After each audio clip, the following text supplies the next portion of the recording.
ان الذین اتقوا، بے شک وہ لوگ جب اللہ سے ڈرے، اذا مسهم طائف من الشیطان، جب پہنچے ان کو خیال شیطان کا، طائف خیال، ہائے ارمان سعدی، وہ سعدی کیا عربیت کا امام ہے، سرا طیفو، طیف، سرا طیفو من یجلو بطلعته الدجا فقلت له اہلا وسہلا ومرحبا۔ سرا طیفو، اندھیرے میں خیال آیا اس محبوب کا، من یجلو بطلعته الدجا، جس کے ایک جلوہ دکھانے سے اندھیرے روشن ہو جاتے ہیں۔ تو میں نے اس خیال محبوب کو کہا اہلا وسہلا ومرحبا، اتیت اہلا واتیت سہلا وہذا بیتکم تنزلون بھی۔ میں نے پہلے کہا تھا یہ کلام فصیح ہے، متنبی سے جس نے کہا ہے دار الملم بہا طیف یحددنی، دار الملم بہا طیف یحددنی، خالی گھر میں محبوب کا خیال آیا جیسے وہ میرے سید میں تیار کھڑی ہے۔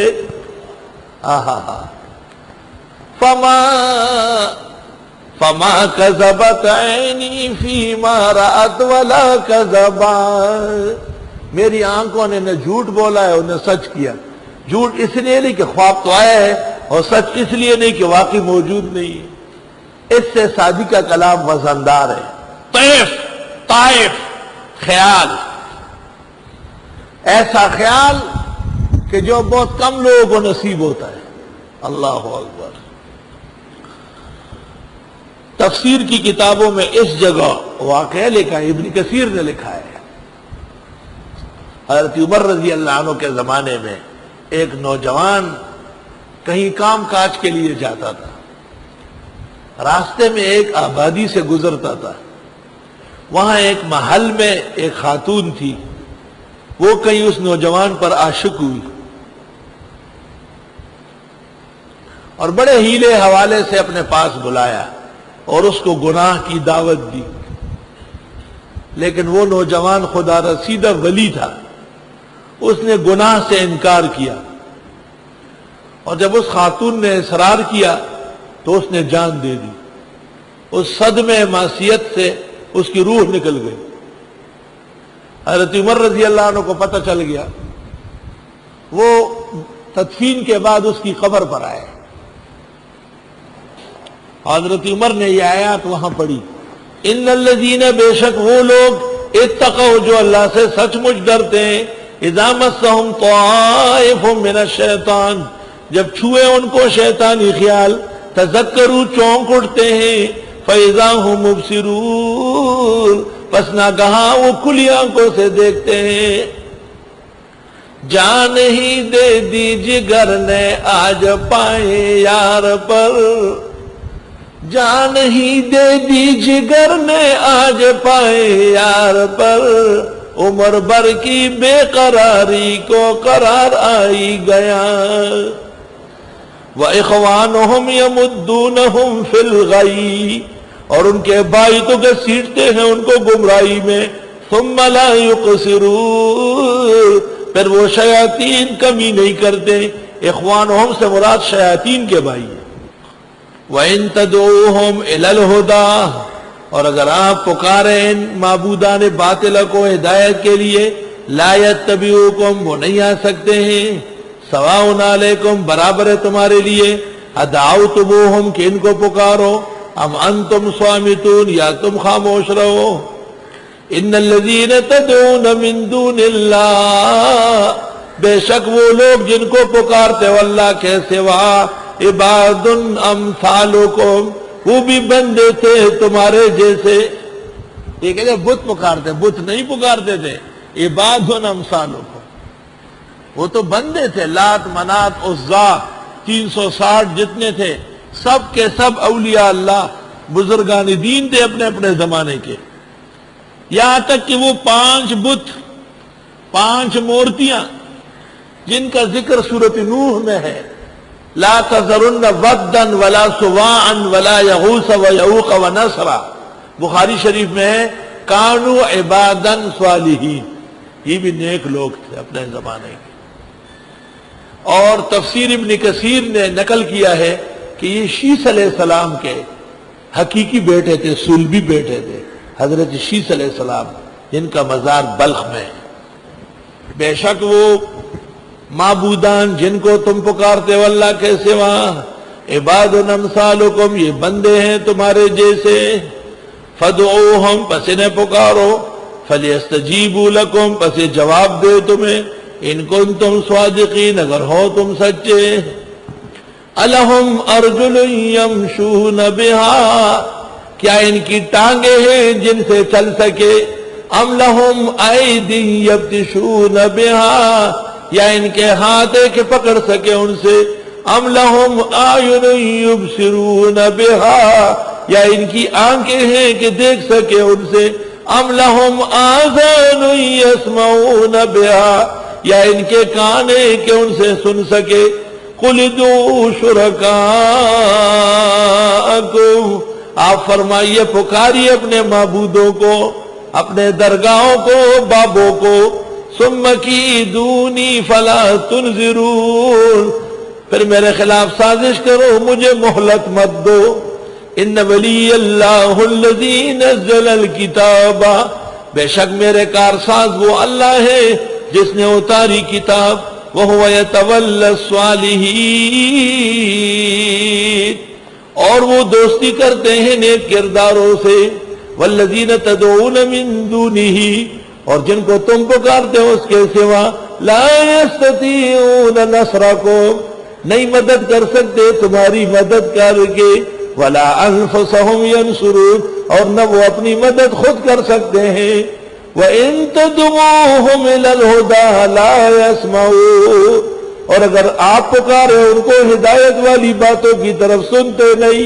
وَتَرَاهُمْ يَنظُرُونَ إِلَيْكَ، آپ دیکھیں گے ان کو کہ دیکھ رہے ہیں آپ کو، وَهُمْ لَا يُبْصِرُونَ، اور وہ دیکھ ہی نہیں سکتے ہیں۔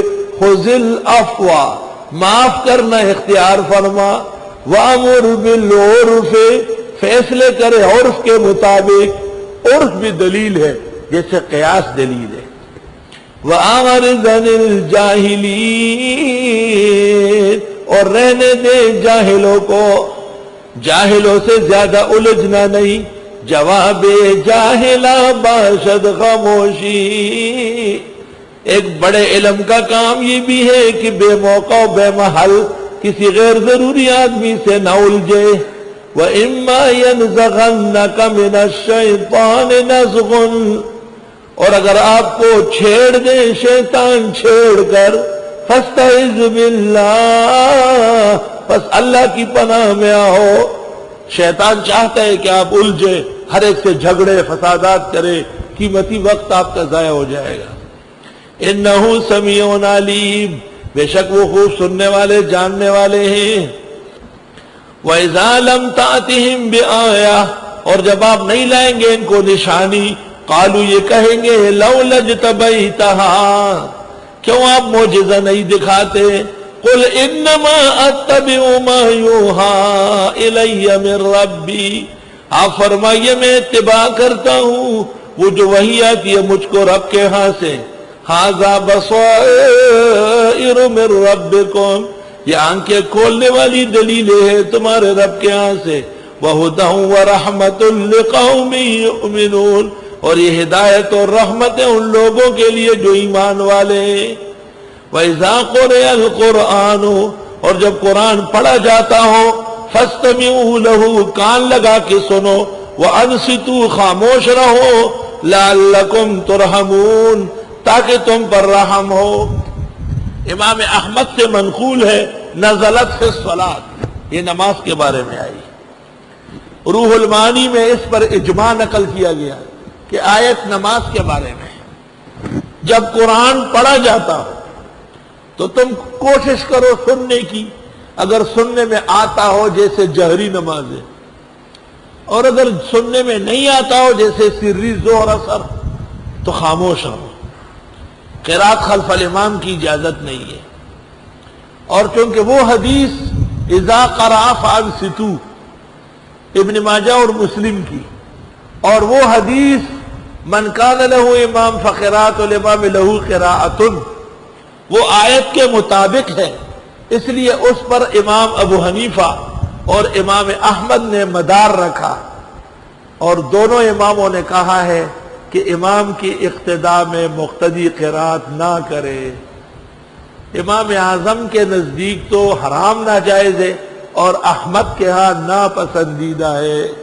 نبہ علیہ ابن کثیر ذیل الآیہ والترمذی فی سننہ والمسألة طویلۃ الذیل فی محلہا فمن شاء التفصیل والتدلیل فعلیہ ان یراجع دورۃ الحدیث او یراجع فصل الخطاب فی مسألة القراءة خلف الامام لاستاذنا البنوری او الى احسن الکلام فی ترک القراءة خلف الامام لمولانا سرفراز خان صفدر امام هذا المقام. اور جب پڑھا جاتا ہو قرآن پس کان لگا کے سنو، سننے کی کوشش کرو. وَأَنصِتُوا خاموش رہو. خدا کا کلام چھوڑ کر کے لا صلاۃ لا صلاۃ لا صلاۃ لا صلاۃ لا صلاۃ. عبادہ بن صامت خود کہتے تھے دل میں پڑھو لا صلاۃ الا بقراءۃ الفاتحہ لا صلاۃ الا بفاتحۃ الکتاب. یہ حدیث متروک الظاہر ہے اور یہ حدیث مؤول المعنی ہے، اور یہ حدیث صحیح ہے اسناداً اور ضعیف ہے مصداقاً. یاد رکھیے. اس کے فوراً بعد امام بخاری فوراً بعد جو ہمارے ہاں دورہ پڑھ چکے وہ جانتے ہیں، ابو ہریرہ کی حدیث آئی، اس میں ہے ثم اقرأ ما تیسر معک من القرآن، جو آسان ہو وہ پڑھو. والفاتحة لا تتعین رکنا عندنا. اور جب پڑھا جاتا ہو قرآن پس کان لگا کے سنو اسے اور خاموش رہو تاکہ تم پر رحم ہو جائے. غیر مقلد ضد کرتے ہیں، اللہ کی رحمتوں سے محروم ہیں. وَاذْكُرْ رَبَّكَ فِي نَفْسِكَ تَضَرُّعًا وَخِيفًا. یاد کرو رب کو دل میں عاجزی سے اور آہستہ. وَدُونَ الْجَهْرِ زیادہ نہیں، اونچا نہیں، من القول باتوں کی طرح. بالغدو والآصال صبح و شام. ولا تکن من الغافلین، بالکل غافلوں میں سے نہ ہو. ان الذین عند ربک، بے شک جو لوگ تیرے رب کے پاس ہے ملائک، لا یستکبرون عن عبادتہ، وہ تکبر نہیں کرتے اس کی عبادت سے. ویسبحون لہ، اس کی تسبیح کرتے ہیں. وَلَهُ يَسْجُدُونَ، اور اس کے لیے سربہ سجود ہوتے ہیں.